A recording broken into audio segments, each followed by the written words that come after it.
C blank blank O plus blank IS blank equals CISO. But what I want to do here is sort of break down the fundamentals of what it means to be a chief information security officer. Because I find there's a huge disconnect today at both the executive level and at the CISO level. Welcome to Life of a CISO.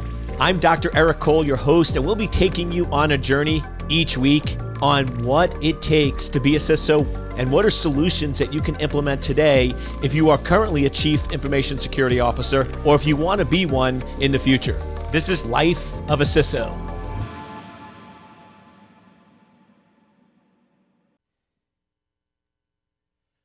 Welcome.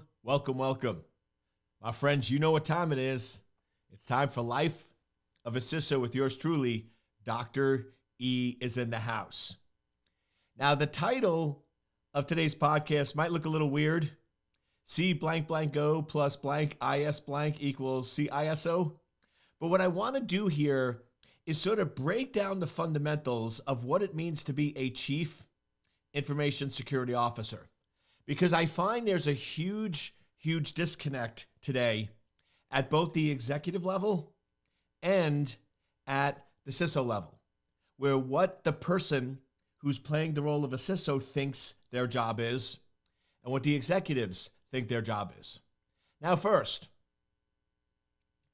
what is a job description of a CISO? I always love this because, as you know, there's regulation and there's policies and there's requirements for more and more companies to have a Chief Information Security Officer. So they go, Eric, we're looking to hire a CISO. Can you help us? I'm like, sure. Can you give me a job description? And it's funny because it's like, well, we sort of need somebody to do security and this and that. And most of the CISO job recs that I read are really more like security engineers. But here's the problem.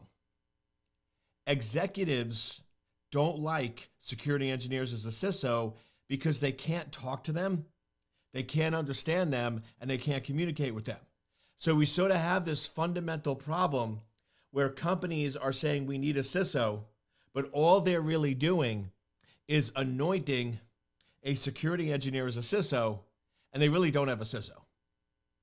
The CISO thinks they're a CISO, but not to be mean, but most CISOs don't even know what a CISO is, right? And then the executives are frustrated because they don't really have a chief officer.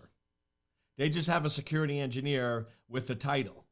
So one of the things that I find is very important and will set you ahead of the pack is if you really know and understand what a Chief Information Security Officer is, and when you go in for the interview, you actually make it clear that you know and understand the role and you're able to fulfill the role in its capacity. Because let me just give you a couple of little hints. First, there are core executives in the company. If you have a C in front and an O at the end, chief officer, doesn't matter what the letters are in between, you are a chief officer. You are one of the top 5 or 6 key executives for the organization that drives the business, that drives the direction, and that drives the overall revenue and profitability. That is a fundamental fact. So let's look at a lot of organizations. First, what is the CEO getting paid? What is the COO getting paid? What is the CFO getting paid? What is Chief Legal Counsel getting paid? What is the CISO getting paid? And right there you can see that there's a huge disconnect. Most companies, your other executives, your CEO, COO, CFO, they're probably getting somewhere in the 500 base and another 5 to $1 million bonuses. So those execs, depending on the size of the company, where they work and other factors, you're talking total comp package, probably anywhere between 1 to 4 million. You then look at your CISO, they're probably making maybe 253, and maybe another 100K in the bonus. So they're making considerably less than the other executives. So that's problem one, that most executives don't view the CISO as a real CISO. Well, let me put it this way. They don't view the CISO as a real chief officer. Now, here's what I will tell you. Prove you can do a job and the compensation will come. Because I see some CISOs or some people that want to become a CISO, they get frustrated because they're like, Eric, I finally got a job as a CISO, but they're only giving me a little more than what I'm making now. I was expecting doubling my salary, huge bonuses and all this, and they're not paying me what I'm worth. And my question back is, who determined what you're worth? Right? It's an interesting factor because especially today, we have a lot of new graduates that want to come in, and it cracks me up. I just love everybody, and I just share love wherever I go. But it cracks me up where these folks come in, and they're looking for a job for years, and then they come in and they're like, well, this is what I'm expecting. I'm expecting this salary with this bonus, with these number of vacations, and I'm sitting there going, okay, have a nice day. And like, what do you mean? I'm like, you're looking for a job. You haven't got a job for multiple years. You don't get to determine, right, what you're worth. The market determines what you're worth. Now, I like the energy behind it, but it's misplaced. And they go to me, oh, but Eric, I'm worth this. I'm like, if you were worth this, we wouldn't be having this conversation, right? You'd already have the job. And I'm old school on this, but I always, with all my jobs, I'm like, listen, pay me what you think I earn. I will show you I'm worth it. And then if I deliver at a level that you're expecting, will you increase my salary and bonus based on my performance? And every company said yes. And that's how I've done most of my jobs, where I've come in, you could argue a little under, but I proved my worth. And once I proved my worth, the compensation always comes afterwards. And I know some people don't like that, but guess what? That's how the business world works. If you think you're going to be paid first without proof of what you're capable of doing, it's going to be a long, hard road for you, my friends. So I always say, if you're making 150 as a security engineer and you're looking to transition into a CISO, and they'll give you a CISO position at 250, yes, you are underpaid. But two things to remember. One, if you go in there and you crush it and you own it and you are the best CISO they ever had, do you think they're going to want to lose you? No. And do you think you can get other job offers? Absolutely. So now you're basically controlling your destiny. And guess what the best part is? You now have a CISO title on your CV. So I'm always a fan of, hey, let's get the small wins. Let's get it out there. But you have to remember, the reason why the execs are only paying you that lower amount, not what you should be getting as a real CISO, is because they think you're a security engineer. So you have to go in and prove to them you're not. You have to go in and prove to them that you are capable of doing the job.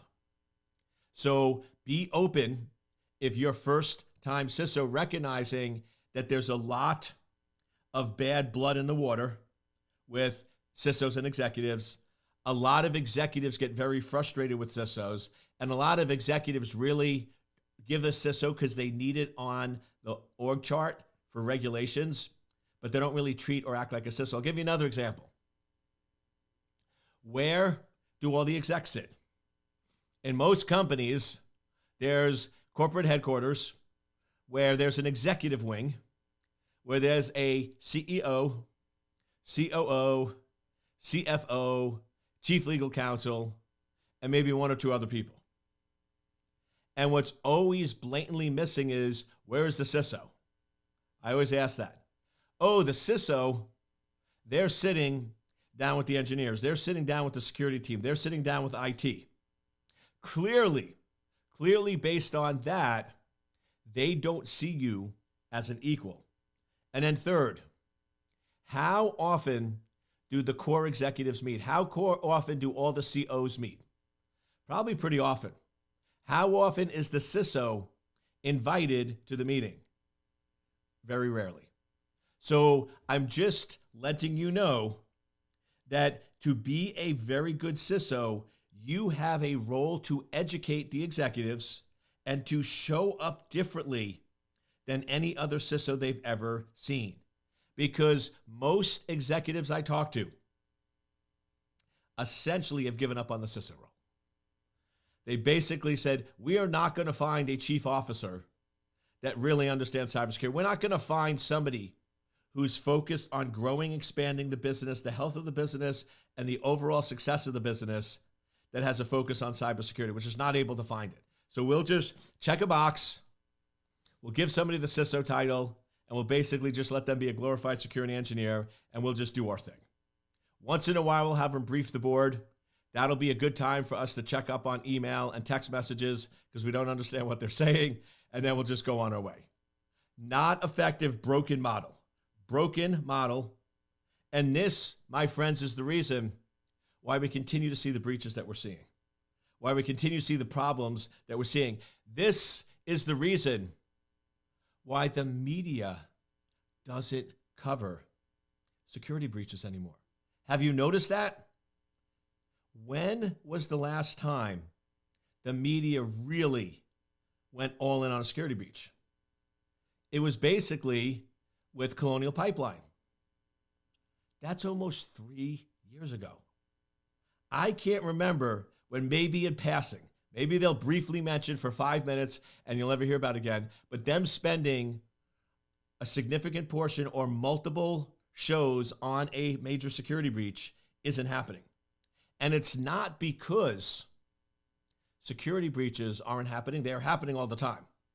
They are increasing in sophistication and damage. But the media is just growing numb to it. Oh, it's just going to happen all the time. Just like when it's going to rain, nobody really pays that much attention because it rains. And that's a problem. We become numb to lax security. We become numb to breaches, and we become numb to this whole process because it's broken in the organization and people think it's unfixable. Well, what if, my friends, you and me start fixing it? What if you and me start showing up differently? What if you start going in and you start saying, listen, I know you've lost faith in a chief information security officer. I know you no longer trust them as a chief officer, but can you give me a chance? I would like to at least sit in the executive wing 3 days a week. I would like to at least attend some of those meetings, and I'd like to at least prove to you that I'm a valuable member of the team. Can we give this a shot? And once again, they could say no. But if you've been watching me long enough, you know where I'm going here. If you don't ask, it's always no. If you don't ask, it's always no. If you ask, it still might be no, but there's a probability it can be a yes. And here's the other thing. The more you ask and the more you show value, the more likely eventually they'll be like, okay, this person is not going to quit. He is persistent as can be. Let's give him a chance. But you have to be open and willing to put in the energy and effort. I'm sort of laughing because I had a new coaching client and they were coming up to me going, Eric, I'm just not respected by the executive team. I just don't feel like I have that relationship with the C-level. I'm pretty good with managers and directors, but I don't really have that relationship with the C-level. And I'm like, great, how much time do you spend with them? Oh, Eric, I only come in 1 day a week and I go to the building where the managers and directors are. But then the rest of the time I work from home, so I don't ever see the C-level. And these are the times where I just sort of smile and smirk because I don't know about you, but do you ever talk to somebody and the problem is so obvious, yet they don't see it? Now I'll give you the trick as a really good coach. You have to reframe so they see it. Because if I just tell them, they'll fight me. If I'm like, listen, You don't spend enough time. You got to spend. No, Eric. No, that's not the issue. So I have to reframe it. So then I keep reframing with them. I'm like, so let me get this straight. You never spend any time with the C-levels. You're never in the building. You never show up. You're always working from home. And one day you show up to the building and you spend that entire day with managers and directors. And now you're telling me you don't know why you have a better relationship with managers and directors than the chief officers. Can you sort of see the issue? And I'm like, it's real simple. Go into the office every day and spend 2 to 3 days with the executives over in the executive building. Proximity is power, my friends. Oh, but Eric, I like work. If you prefer working from home and you prefer not coming into the office more than your career, then that's great, but we're probably not going to be a good match. And that's what I told them. I'm like, there's solutions here, but you have to be willing to do what others are not willing to do. So if you're not willing to go into the office, then I can't really give you a solution to fix it because proximity is power there. So first thing you need to do is start spending more time around the executives. But Eric, what if there's no space? Executive wings always have conference rooms. And those conference rooms are not used 24/7. So what I do, and this is one of my tricks that has worked so well, every Monday morning, I'll contact the executive assistant for the CEO, and I'll be like, listen, I want to come over and spend some time. Can you let me know when the conference rooms in the executive wing are available this week? And she'll write back, oh, they're available today from 2 to 4. They're available from tomorrow from 9 to 11. They're available from Wednesday. I'm like, can you tentatively pencil me in now? If a meeting comes up with the execs, you of course can bump me because they're more important. I'm not trying to lock up their schedule, but I'm just saying if the room is going to be empty, then I would like to come over and just work there so I have some proximity. And they're fine with that. And I just send a simple email. This week, I'm going to be working from the ABC conference room in the executive wing, Mondays 2 to 4, Tuesdays this and this. If anyone would like to catch up or discuss anything related to businesses or cyber or anything along those lines, just feel free to pop in. Guess what happens? They always pop in. They'll always pop in. They'll walk, oh, Eric, you're here, eh? And they'll sit down. And sometimes it's just casual. So how was your weekend? It might be a quick 5 or 10 minute, like what they call water cooler conversation, or it might talk business or this or that. But it's a crazy thing. And this is what everybody misses with Zoom and work from home. Drop by proximity meetings is how business gets done. And that doesn't happen with Zoom and working from home. I am not going to sit there and go, hey, I'm free for 2 or 3 minutes. I think I'm going to ping Eric, see if he can jump on a Zoom and see if we could just, that doesn't work that way. Right? Nobody does that, so you miss out on these amazing opportunities. But if I'm there and I keep the door open, and every time you walk by to go to the bathroom, the fridge, lunch, or anything else, you have to walk by and you see me sitting in there, there's a high probability you'll stop in and at least say hi, at least talk for 30 seconds or 2 minutes, and 30 seconds turns into 10-minute conversations, and all of a sudden, you build such a rapport that you are now part of that team. Every time I've done that, when I played the role of CISO, every time I've done that, within 6 months, I've had an office in the executive wing. It works, my friends, but you have to be willing to put in the energy and effort. So first and foremost, executives want a chief officer.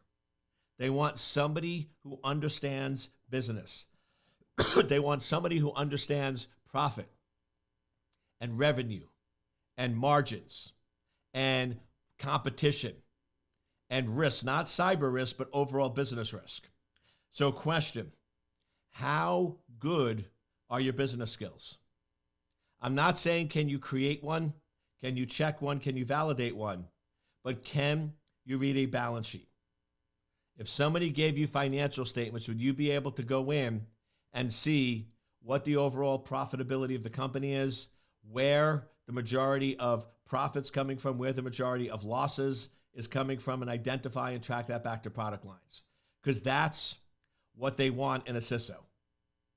They don't know it, they don't realize it, but that's what they want. So a couple of tricks here. You can start reading books, you can start taking classes, or you can start asking people at your current organization. Like, if the CFO is too high up, depending on where your position is there a vice president of finance? Is there a director of is there a manager of finance? Where you can be like, hey, I eventually want to be a CISO and I know I need to understand business a little better. I was wondering if once or twice a month you can spend 45 minutes with me just tutoring me on balance sheets and financial statements just so I can better understand and see how they work and operate. Once again, if you don't ask, the answer is no. Now, if you ask, still be no, but you'll find it's probably yes more than it's no. So whether you want to be a CISO or you are going, or you're currently a CISO, how strong are your outer letters? How good are you at being a chief officer? How good are you at understanding the business? And here's another part. The best way to learn is listen. So another tactic I ask is, if you are the chief information security officer, you have a right to be in the meetings. You do. You have the title. So one thing I go in is I ask the execs, listen, I know you don't normally invite me, but I want to be a better contributor at a level, and I think cyber risks are becoming more and more that could impact a company. I was wondering if I can just sit in on a few meetings. I won't say anything, but can I just sit in and observe and start to learn and understand more about the business? Remember, the reason why you're not invited to the meetings is because either you or a predecessor negatively impacted the meetings. Real simple. So if you're a new CISO, it's probably your predecessor. If you've been there for 2 or 3 years, I hate to say it, my friends, it's probably you. But the point is this. Most CISOs want to overtalk, hijack conversations, think they're the smartest person in the room, and when it's an executive boardroom, it tends to be disruptive. If you show up to a meeting and you're disruptive, you will not be invited back. Simple. So most likely, if you're not invited to the meetings, it's because you or somebody prior to you was disruptive and they don't want you there. So you have to win them back. You have to go in and show them, hey, I will listen and I won't interrupt. I won't be disruptive. And just be a passive listener. I would attend at least 6 to 9 months worth of meetings before I even say anything. And then remember, the way you become the smartest person in the room is you talk the least, but when you do talk, everybody listens. So you really want to go in and start re-educating the executives on what a CISO is and show them that you are chief officer material. Now, information security. This is strategic, high-level high-level cyber risk and business language. This is not geeking out. This is not false negatives, false positives. This is not SIMs and alerts and all that stuff. This is where most people get it wrong. They're a security engineer, and they think a CISO is a glorified security engineer. And they think you keep playing the role of a security engineer. Security engineers are technical and tactical. They're in the details, and they're all about identifying problems. CISOs, Chief Information Security Officer, they are all about strategy, high level, and solutions. Completely different. The two, yes, maybe different sides of the same coin, but they are polar opposites. What makes you a good security engineer doesn't make you a good CISO, and vice versa. So if you're switching from a security engineer to a CISO, recognize it's going to be a massive pivot. It's going to be a massive transformation. You are no longer focusing on anything technical. You're no longer focusing on specific problems or issues. That's what your team is there for. That's what your team is responsible. What you are there for is looking out based on the information they give you and translating it into business strategy. Over the next 12 months, what is going to be our biggest exposures to the business that can impact revenue and profitability from a cybersecurity standpoint? That's one of the key questions you should be asking yourself. What are new threats that I see on the horizon that in 3 or 6 months, based on the current way we're organized and the current vulnerabilities, could cause significant financial damage to our business? And then get in front of it. How can we start fixing or addressing those vulnerabilities? How can we start revamping or changing the organization or the environment? That's what CISOs think about on a daily basis. What are things that could negatively impact the business? What are things that could negatively impact revenue? What are things that could negatively impact profitability over the next 3, 6, 9, 12, 18, 24 months? And what are things we can do to start to prepare to be able to minimize or respond or react in a timely manner? That's how CISOs think. And then when you're thinking that way, start communicating that to the execs. Because remember, the execs are not used to that. The execs are not used to a CISO that's a true CISO. They're used to a CISO that's a security engineer. So you basically have all these false beliefs and all this baggage that you have to overcome. But guess what? It starts by communicating. I love simple emails. So once a month, I'll send a simple email. I constantly think about what are things that could happen from a cyber standpoint that can negatively impact the profitability and, the revenue and profitability of the company. And right now it's currently X. Let me know if you'd like to have a brief conversation to talk on how we're addressing this within the organization. Not every hour, not every day, not every week, once a month. Maybe twice a month if you're getting a response from them. But think about that. If you're a CEO and you get that email from your CISO, you're going to be like, this person gets it. They get it. They understand the business and they understand why they're here. And the more you continue to show up that way, the more you'll be invited to the meetings, the more your salary will be adjusted, and the more you'll be sitting with the other executives. Now, last piece I want to finish with. Good and great CISOs are looking out over 3, 6, 9, 12, 18, 24 months saying, what are things that could happen that could negatively impact the business, and how can we minimize or reduce those from happening? World-class CISOs ask that question. But world-class CISOs ask another question. And the question that world-class CISOs ask is, how can I use cyber as a competitive advantage? How can we use cyber to increase the revenue and increase the profitability? So we're basically flipping from security being a disabler to an enabler. Notice the difference. The original question, which you need to ask, is what are things that could happen that negatively impact? So we're basically looking at negative things that could hurt the business, and how do we stop the business from being hurt? The second question that gets into world class is now the enabler.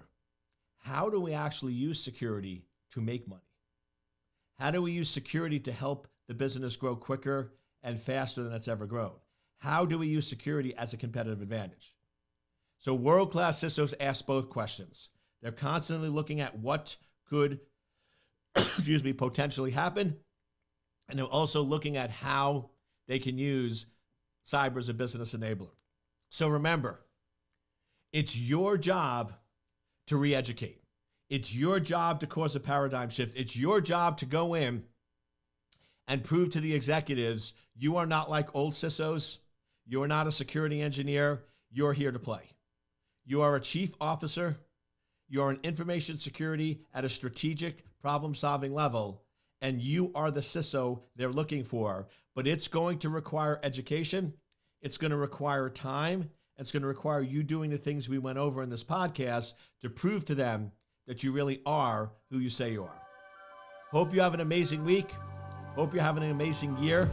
And I look forward to seeing you on the next episode.